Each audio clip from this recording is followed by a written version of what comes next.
What's going on, people? You know that sound. It is the Unfiltered Band. Means another episode of Unfiltered coming at you. We are live on a Sunday, noon Eastern time, or wherever you are, on Apple, Spotify, everywhere you get your podcasts. Officially, this will go down as episode 121 and the final edition of October Unfiltered, live here in November, as it's a wrap on the 2022 season. Thank you, Unfiltered Band. You can always wrap up your ways to get involved in the Unfiltered Revolution. Simple. Get on Twitter at Casey Stern. Jump into the bio. Get on the YouTube channel where you can watch us when we're live. You can get all the videos of all the episodes, all the conversations. You can also get that on the YouTube channel for Believe. That's BLEAV as well. Want to start by thanking all the guests who joined us throughout the course of the last month on October Unfiltered. Had a lot of fun with it. Getting a chance to kind of rap with former players and managers and folks currently in the game and covering it, and all sorts of different people who were able to hook us up and help us out as we got set for all these different games during the postseason. In what was such a wonderful year in the game of baseball and a wonderful postseason. If you want to chat with us along the way here live, and you're not listening Apple, Spotify, everywhere you get your podcasts, it's easy. You could do that. Click open the Twitter box and get to me. I'll get your thoughts in. I'll react to you along the way here on a wrap-up show. Also, you can get to me on YouTube or at Believe's channel, BLEAV as well, and hop in along the way. But thanks to everybody who kind of made this possible, including, of course, first and foremost, let's not forget them, our good friends over at BetOnline. Basketball is back. BetOnline remains your number one source for all your sports betting needs this season. Get the latest odds, team matchup info, player news, and game trends over at BetOnline. As your continued source for all your sports wagering information, BetOnline's got live betting, free contests, and giveaways all season long. It's always the fastest and easiest way. Bet your favorite sports and events: NFL, NBA, NHL, MMA, tennis, boxing, even golf. Head over to betonline.ag. That's betonline.ag to join. Get your 50% welcome bonus with your first deposit. Make sure to use the promo code BELIEVE. That's BLEAV to receive your rewards. It's BetOnline, where the game starts. We get started, and we'll do a lot of looking ahead here on this show, but we'll start by looking back at this series, the season, and the game last night. Kyle Schwarber hits a home run to take the lead in the sixth inning.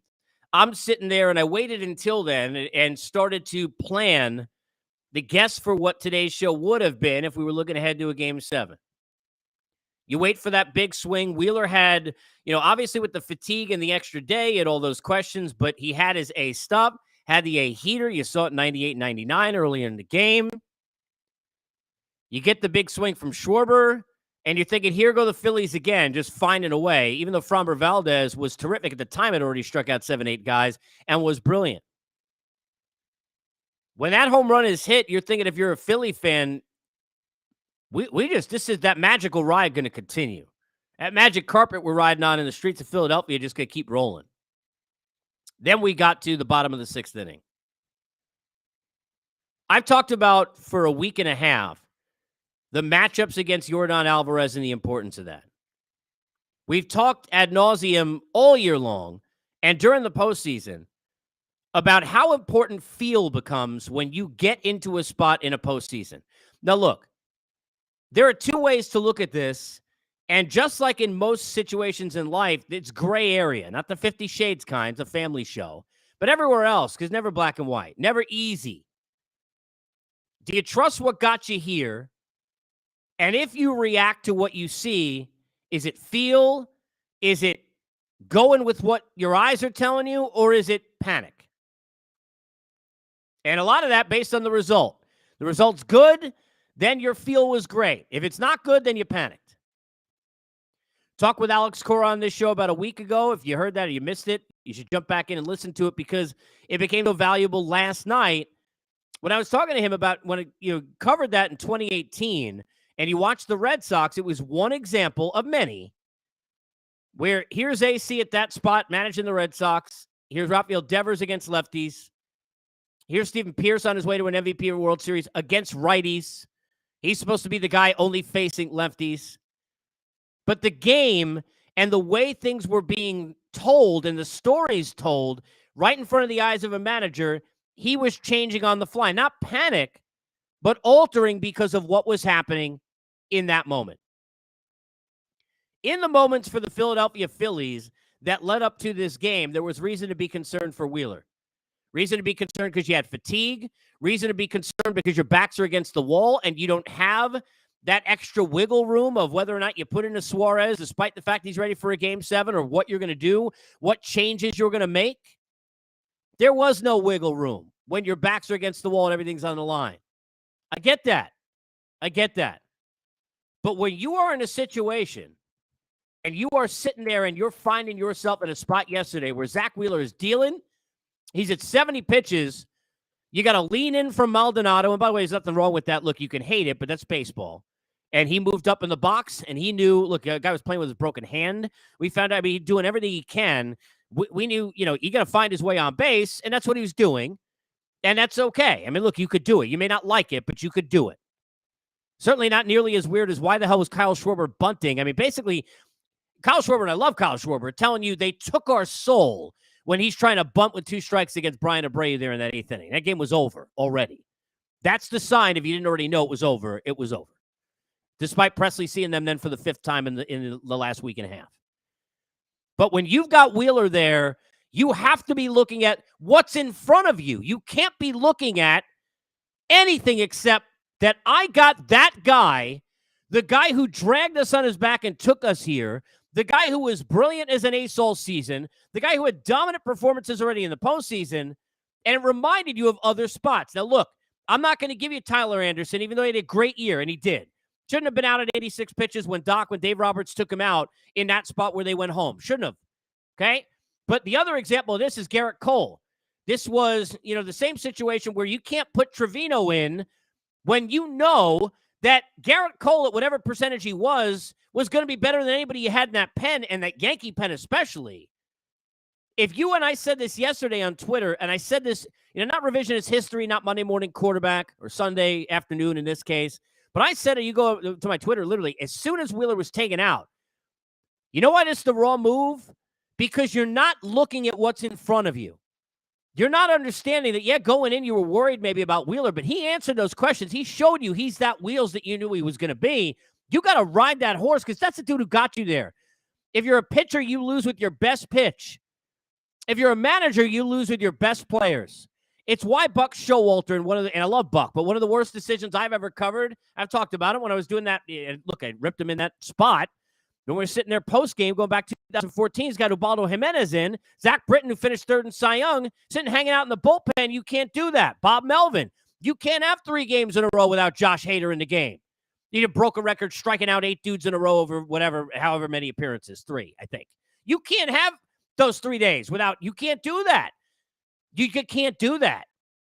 And we've watched it in so many situations where guys get held and you don't lose with your best player. A pitcher doesn't pitch with his best pitch. And I always equate things, if you listen to me over the last 20 years, with kind of, trying to, and when I say dumb it down, I mean, for all of us, dumbing it down to like kind of things that we see in other walks of life that are on baseball. If you're on Top Chef, a show that I've watched for many years, and I love food, the second the guy says, and you're watching the package, he's like, I'm going to cook something in the semifinals or the finals I've never made before, but I feel like this is me going for it. You're gone. That's it. You're out. You go with the best thing you got. When you're a singer at American Idol, you sing the song you sing the best. You're in an audition, you do what you do best. When you're a baseball player, you put forth that foot that is the best foot. That is your foot. You don't change stances. You don't go do any of that stuff. And when you're a manager in that spot, you cannot take out Zach Wheeler unless, and I said it yesterday, if it's Andrew Miller, when they were the Indians, not the Guardians, go back 2015, 2016, whatever that was, 2015. When you go back to that, if you're in that spot, 2016, where he was unhittable, and I mean he was unhittable. Andrew Miller came over. He was the best player on the team. He was the best player in the postseason. They didn't win. They lost in the World Series. Rain, had a lot to do with that, right? But the best reliever in that postseason, best reliever that year in the sport. You got Andrew Miller, and you're in yesterday's spot. You want to tell me that guy's going in instead of Wheeler? I'm okay with that. You can't do it for a dude who's in AAA a few months ago because they didn't know where the hell the pitch is going. You can't do it for a guy. Mind you put him in a tough spot. Bases loaded, nobody out just a few days before, but he gave up 4 or 5 runs, and you can't go show Alvarez the same guy 4 times in the last few days. What Yordan Alvarez did on that pitch, I mean, it's otherworldly. But he is not a normal lefty. I don't want to hear, look, and I love John Small. I don't want to hear about they went into their bag of, left on left. That's not left on left. Yordan Alvarez ain't your left on left dude. That's not what he is. He better in a lot of ways against lefties than he is against righties. You got to understand that and know that. I'm not saying Rob Thompson didn't, but even if you're doing a broadcast, I don't want to hear about left on. It's not left on left. Robbie Ray may not be a reliever, but I talked about this a lot the last couple of weeks. I don't think people understand when you haven't seen that guy at all in a game and he comes in there and you're hitting the home run Alvarez did off him in the spot he did off him. That dude won a Cy Young a year ago. That's crazy. You're not treating this guy the same way. And when Zach Wheeler gets a lean-in hit by pitch from Maldonado and then a C&I single up the middle that barely made it out of the infield, you can't take that dude out. Now, you want to go have a guy ready? I get it. But in a lot of ways, Bregman has been tougher to get out, many of them, right? Tougher to get out, so is Kyle Tucker than Alvarez been in this series anyway. So you cannot do that. You got to give Wheeler a chance. Wheeler gives up that home run, and you're saying to yourself, that's the dude who got me here. That's it. It's like saying, hey, Bryce Harper's up there with the game on the line tonight, then he strikes out. You can't get mad at anything. The best guy was up there, it just didn't happen. You never want to say we didn't lose with our best foot forward. It's the Kevin Cash kicking himself in 2020 with Blake Snell in Game 6. You can't do that. And by the way, very similarly, go back to that situation. Here's Nick Anderson, dominant reliever, been great, but he gave up runs in seven consecutive outings in the postseason. That was the seventh. 6 damn times in a row, the guy you went to get in the bullpen when Snell had 9 strikeouts and a hit allowed in 5 1/3, that guy you went in to go get had given up runs 6 consecutive outings in that postseason. That's your eyes not meeting where the analytics need to go away. Because there is a time and a place for everything, and that time and that place is to be judgment on what is in your eyes and what they're telling you now is in your gut about what you're seeing on that field. And Rob Thompson has been uber aggressive. He did a fantastic job. Look, it is what it is, right? May not win that game anyway. Wheeler may give it up anyway. They could have lost game 1. I said it before. If Dusty gives, a lead to Abreu and company and it's even 5-4 instead of 5-5 where Verlander gives it up, we're probably not even in a game 6 in this series. But the reason why I said before the series, and look, I'm no genius.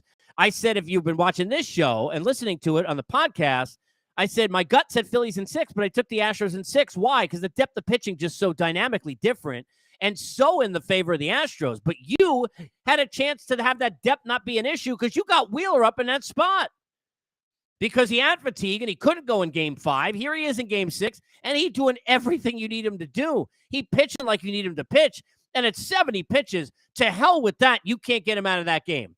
Nobody giving you crap if you leave him in and he gives up that 3-run home run to Alvarez. Nobody.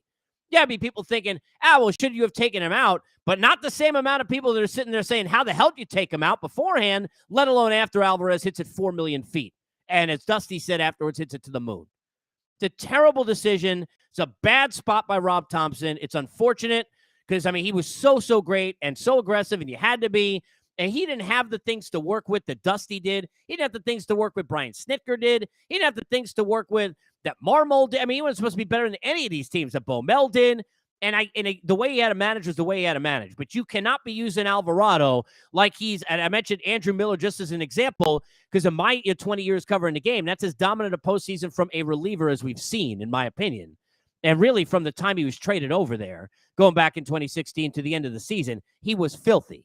I remember being up there in Toronto, and that Jays lineup, they could not touch him with those back foot sliders against those righties. They had no shot. But you're not in that spot, and you're not in a left scenario with Yordan Alvarez. You can't do that. Terrible decision. Terrible. And their soul at that point ripped out. That was it. That was last gasp city. You got Schwarber with the home run, and then you give it up. That's it. That's why I think you're watching Schwarber bunt with 2 strikes. I think he got out of his. To be honest, I didn't look this morning to see if they asked them, even after losing the series, about that after the game. Maybe they did. But I'm looking at it, and they ate your soul at that point. Yeah, it's Brandon Phil, and I love BP. I remember talking to BP the day after, if you remember Halliday's no-hitter. They tried to, and I was on the air during that, and I branded on the next day, and he said, look, nobody was going to hit this guy. But Brandon Phillips was getting crushed because he tried to bunt in that 9th inning. I think it might have been with 2 outs to try and avoid the no-hitter in the postseason against Halladay because you got no shot. That's Kyle Schwarber telling you, just in a home run, he knew he couldn't hit that dude. And I said this over the last couple of days. I said it when we had Jody McDonald on a couple of days ago. You look at just what you saw in a postseason, and Brian Abreu looked like the best reliever on either of the two teams. That guy going to close somewhere, for sure, someday, if not for the Astros, somewhere. I mean, that dude has ridiculous stuff, the downward plane from the height in which he throws, that 88 piece down and in on those lefties they can't hit. Then he's going up 97. I mean, forget it. You can't hit that. You can't hit that, especially when he Schwarber had no shot. You took my soul. So, look, it is what it is. The Phillies lost the game, but it does suck in some ways because, as much as you're going to sit there, Hoskins' defense and, Castellanos, again, even though some longer ABs, and it's like you're back patting a guy who's terrible, even though he's better defensively, which somehow is weird in its own right. All that being said, end of the day, the better team won. The better team won. And let's get to that. People don't want to give credit to the Astros, and I get that. Look, I'm not downplaying anything that happened. None. Go look what happened in the game where we think that Lance McCullers was tipping his pitches. Do you think it not make a big deal when a team is going and cheating and stealing signs and know what's coming? It's a big freaking deal. It's a big deal what they did to the game. It's a big deal what they did to the Yankees. Big deal what they did to the Dodgers. It's a big deal what they did. They know it, all right? But Jeremy Pena won an MVP now in an LCS and in a World Series. Didn't do it. Yordan Alvarez wasn't there. Didn't do it. Kyle Tucker wasn't there, didn't do it. Maldonado, the catcher, wasn't there didn't do it. Vasquez, no. Most of the pitchers, Framber Valdez yesterday was brilliant twice in the series, could easily won an MVP. No. Christian Javier, no. Ryan Presley wasn't on the team. Breu, not on the team. Montero, not on the team. Dusty Baker, not on the team. James Click, the GM, not on the team. You want to hate the Houston Astros emblem. You want to make it turn to garbage cans and change it up on MLB The Show. You want to yell at them. You could do anything you want. You want to get mad at Altuve and Bregman and Gurriel. You can do that too. Or Springer and Correa, who aren't there anymore. You can do that as well. Or AJ Hinch or Alex Cora or Carlos Beltran. Or Jim Crane. And Jeff Luhnow, certainly. But you can't be doing that to this team and shouldn't take anything away from what they did. I don't want to hear they're a dynasty. I saw it. Look, and I respect, I think it was Richard Justice, who's been great for a long time covering this. I don't want to there's no dynasty. First of all, you can't just get there. You got to win a bunch. Now, if they had won the other 3 and won 4 times, and we're just saying, hey, outside of that cheating, look at all the other times they won, then that's a different story. They went and beat the Nationals in 2019, and then they beat the Braves in 2021, and then they went and beat the Phillies this year. You want to call me a dynasty? That's a dynasty. Don't tell me it's a dynasty. It's not. It's an amazing accomplishment. It is unbelievable in terms of consistent winning. It says a lot about the organization, churning in younger players, the likes of Tucker and Pena and McCormick and others as all this was happening, and the Abreus, bringing over Presley, Framber Valdez, all of that kind of stuff, all right? All of that great. But don't tell me it's a dynasty because this ain't no dynasty, all right? It's not. But give him a lot of credit. Got to give him a lot of credit. Want to talk about Dusty here for a couple minutes because obviously anybody who knows my history with him and I've talked about him for years, and we've had him on the show. Obviously, this year is one of the first guests I had when I started doing this podcast.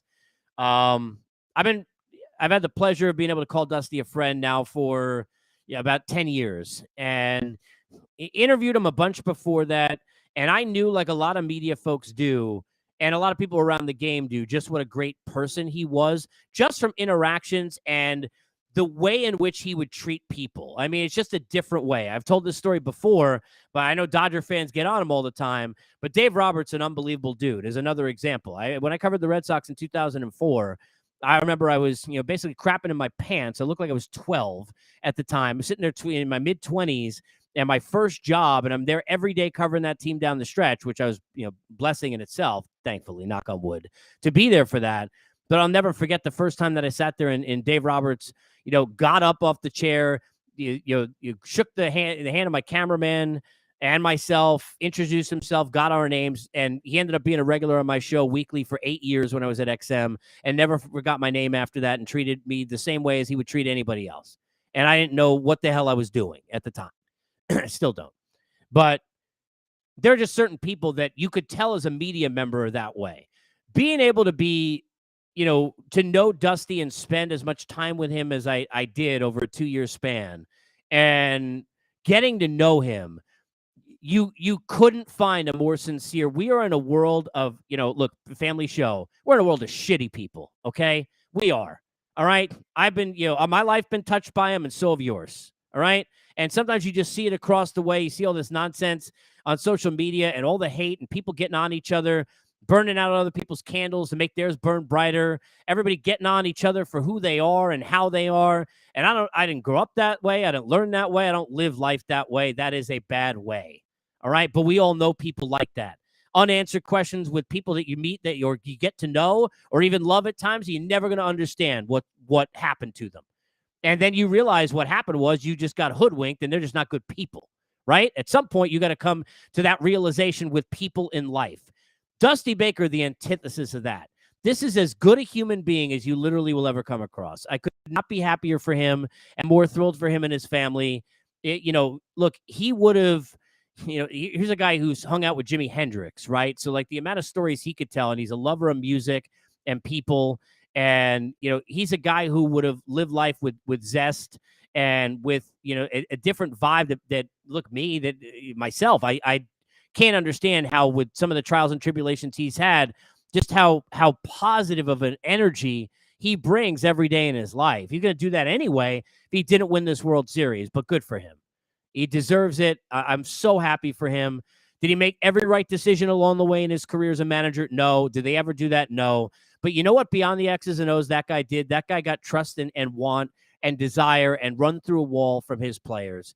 That guy had his players wanting to go out there and do whatever they could for him. That guy, in a situation where nobody respected the Astros, was the perfect buffer in that spot because there's nobody who doesn't respect this dude. And he enabled it to be a situation where even if people were like, the Astros, I can't stand that crap, and, they're cheaters and I hate the player or whatever, nobody upset Dusty winning. And congrats to him. I'm so happy. I texted him. I'm so proud of his accomplishments, getting back in the game, both with the Nationals, then stick-to-itiveness to get back into it again, and do it here. And I'm so happy for him at 73 years old, what he's accomplished to, have 4 decades between when you win it as a player and now getting a chance to do it as a manager finally after all those games. Going to be in Hall of Fame someday. Deserved to be there anyway, in my opinion, without this, but he now got that stamp. Put that down on Dusty's career, so congrats to him. As far as the Phillies are concerned, you got nothing to be upset about. If you're a Philadelphia Philly fan, you should be proud of this team. It's hard. I know what those moments are like as a diehard fan where you sit there and you're not expecting it. Look, and I'll be talking a lot about hockey here during the baseball offseason on Unfiltered.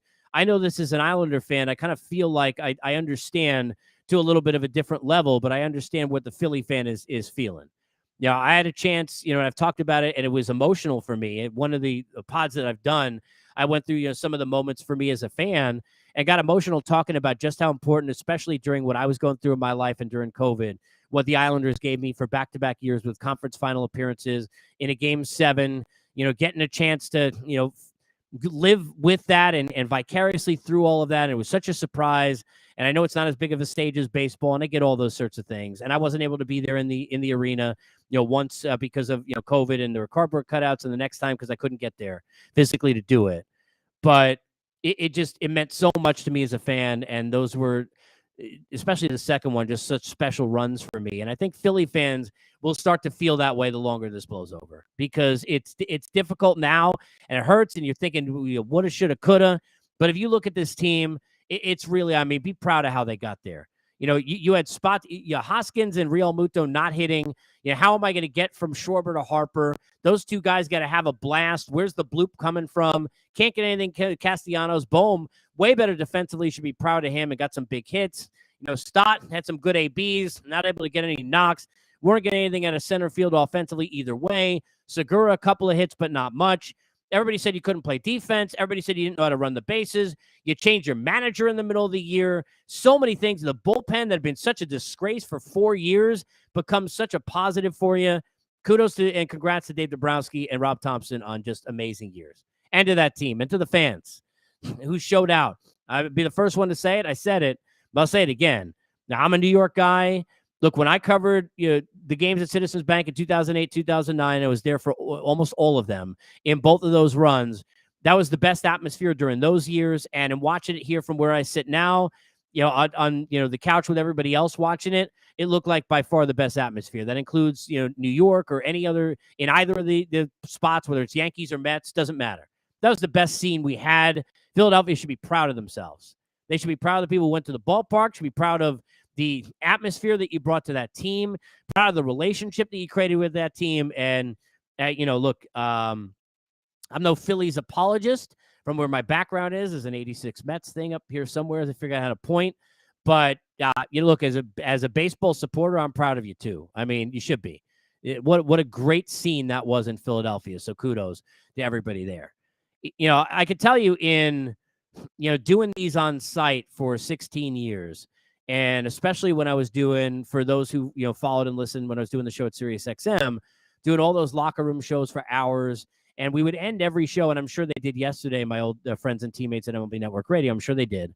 We ended the show every time going back out on the field, and I used to go to the mound and do like the last segment. And it was always such a weird thing because as quick as things turn the tide in a postseason from one moment to another, that's how quick we turn from the season to another. Because it's not even after the game. You got people tweeting out free agent lists, and we're going to have a bunch of shows here leading up to winter meetings that we'll have on Unfiltered, where I'm going to break down and give you the boom or bust and bang for your buck picks in all the different categories. We're going to discuss options. I'm going to have beat guys from all 30 teams that are going to join the show as we really dig deep into winter meetings. So I think you're going to like that. And I'm going to start doing, which I cover, a bunch of basketball and doing some hockey too. But we're going to have a lot of dig down and get deep into free agency here on this show and give you a place to kind of cover all that. But it's amazing how quick that flip of that switch is. It really is. Because now, where's Jacob deGrom going to go? What's going to happen to Aaron Judge? What about the shortstop carousel? Where I am in Atlanta, they keep Dansby Swanson. Is he on the move? Is Trey Turner really want to go back east, where it seems like it is a possibility, certainly? And where? And then speaking of back east, what about Bogarts and what happens with him? You got so many shortstops who are kind of up for grabs that are dynamic players and talents and all-stars and MVP candidates. It's going to be a lot of fun. And I think the trade wins will blow big time. I think there'll be a lot of big-time trades. All that stuff going to start down here in the next few days. You get that 5-day span where teams get to kind of negotiate and figure out if they can keep their own players. And you got some big ones. I mean, look, if you're a Met fan, you can look at it however you look at it. I'll tell you how I look at it. Edwin Diaz is a must-have.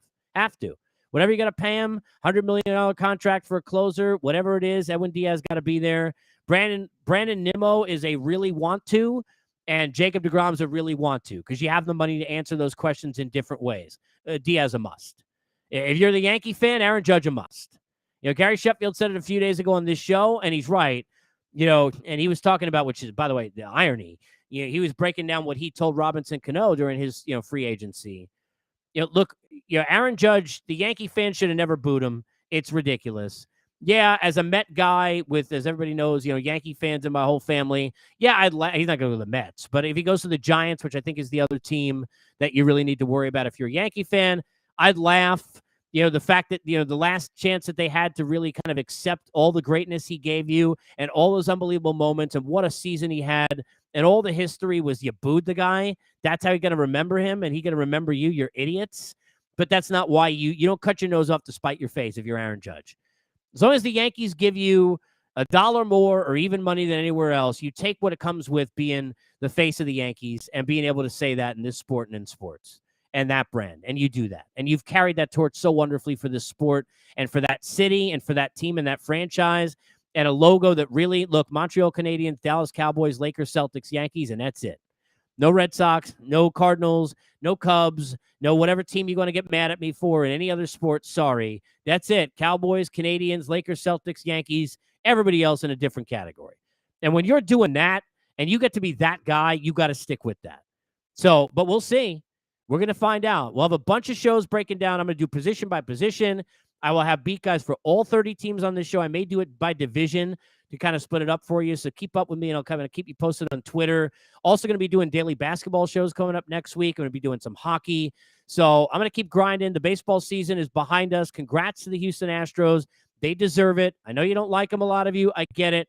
But you know what? Give the credit where it's due to the Dusties and the Peñas and the Valdez and so many others who not there, including the GM in Jim Click and including the guy at the back end and Ryan Presley. Kudos to everything the Phillies were able to accomplish, and especially that city and that fan base. There's a hell of a lot of credit.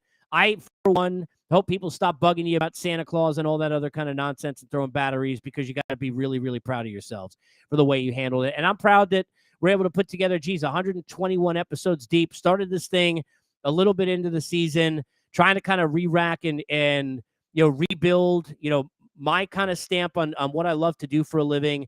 I'm proud of what we've accomplished. I'm going to keep grinding. I always do that in life, and I'll do that in sport too. And I hope you do the same, and be grateful, be empathetic, be kind.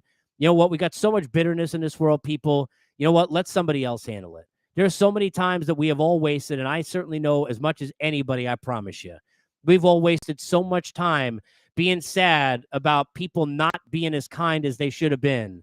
The only thing we can do is show them the way that it needs to be done. Let's keep doing that. Thank you for being with me. 122 coming up soon, 2022 in the books. And as always, we're presented by our good friends at BetOnline.